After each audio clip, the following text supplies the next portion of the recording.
श्री रामनवमी के अवसर पर भगवान श्री राम की विशाल शोभा यात्रा का नगर के हर घर से पुष्प वर्षा कर आरती उतारकर स्वागत किया गया।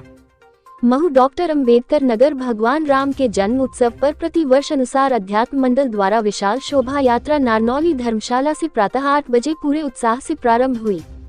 शहर के हर घर से रथ पर विराजित श्री राम लाला का आरती उतारकर पुष्प वर्षा कर स्वागत किया गया। श्री आदि गौर ब्राह्मण समाज द्वारा गोवर्धन नाथ मंदिर पर स्वागत किया गया। शोभा यात्रा में शहर के गणमान्य लोग शामिल हुए।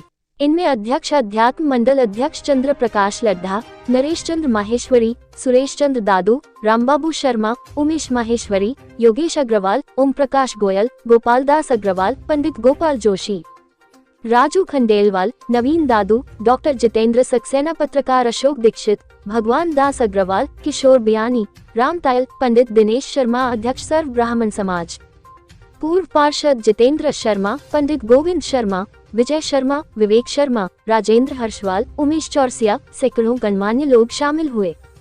जगह जगह शोभा यात्रा का स्वागत हुआ। शोभा यात्रा का समापन गोपाल मंदिर पर आरती के साथ प्रसाद वितरित कर हुआ। अध्यात्म मंडल के अध्यक्ष चंद्र प्रकाश लड्ढा ने बताया, 1946 से लगातार 80 वर्ष से शोभा यात्रा अध्यात्म मंडल के द्वारा निकाली जा रही है। भगवान श्री राम का प्रगट उत्सव धूमधाम से मनाया जा रहा है एवं नगर वासियों को श्री राम नवमी की बधाई दी एवं भर व्यक्त किया। देश की धड़कन न्यूज के लिए महू से अशोक दीक्षित की खास रिपोर्ट।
गुरु की जय हो।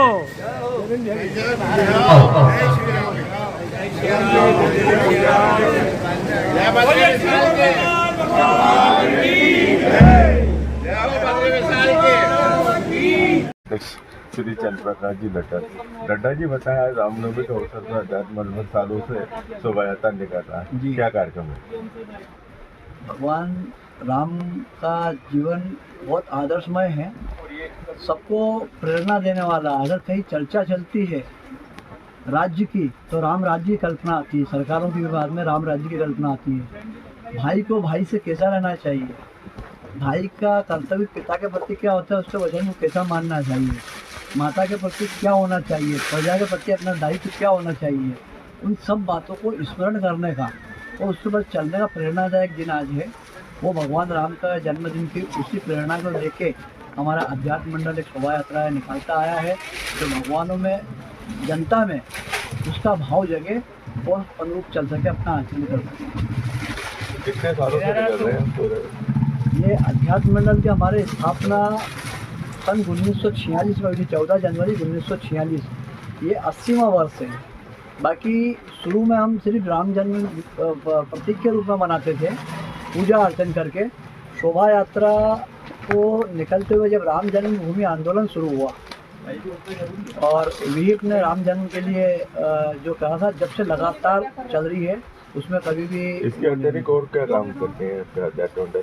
हमारा अध्यात्म मंडल जैसे स्थापना से, जो इसकी स्थापना हुई थी, ये 7 जने एक पिकनिक मनाने गए थे पातल पानी मकर संक्रांति पर। उसमें पंडित लाला राम जी शर्मा, पंडित जुगल किशोर जी शास्त्री, पंडित कन्हैया लाल जी शर्मा, डॉक्टर लक्ष्मी नारायण जी शर्मा, डॉक्टर केलकर और प्रोफेसर अजीत सिंह और भूरालाल जी चौधरी, ये पातल पानी गए। वहाँ पे उन्होंने सोचा कि मऊ में इस प्रकार का कोई संगठन नहीं जो आध्यात्मिकता के और धर्म के प्रति कोई ढंग से काम करे।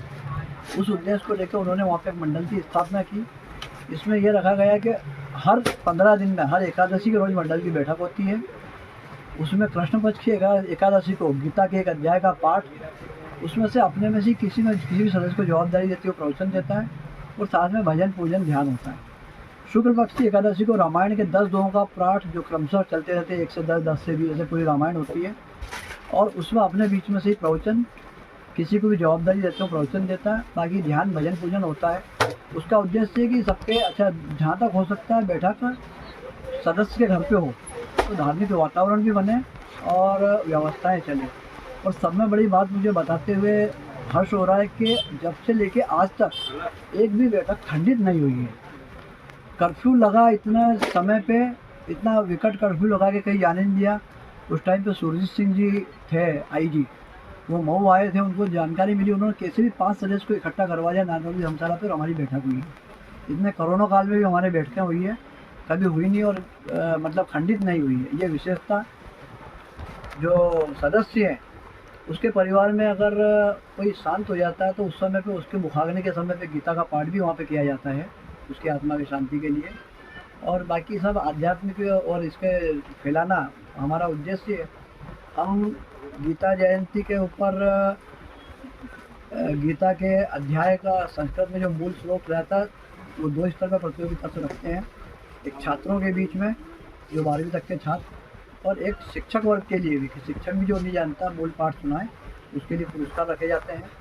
और इसी हिसाब से हम गीता के ऊपर ही व्याख्यान भी रखते हैं जो छात्रों के स्तर पे अलग है और उसके ऊपर पुरस्कार रखते हैं। तुलसी जयंती के ऊपर रामायण का कोई भी एक विषय देते हैं, उस पर वाद विवाद प्रतियोगिता रखते हैं तुलसी जयंती पे, पक्ष और विपक्ष में, और वो शास्त्रार्थ होता है। वो लगातार जब से चल रहा है। अभी आपका नाम बताइए। चंद्र प्रकाश लड्ढा, अध्यास मंडल का वर्तमान में अध्यक्ष हूँ। नरेश जी माहेश्वरी मंत्री हैं और सुरेश जी दादू कोषाध्यक्ष हैं।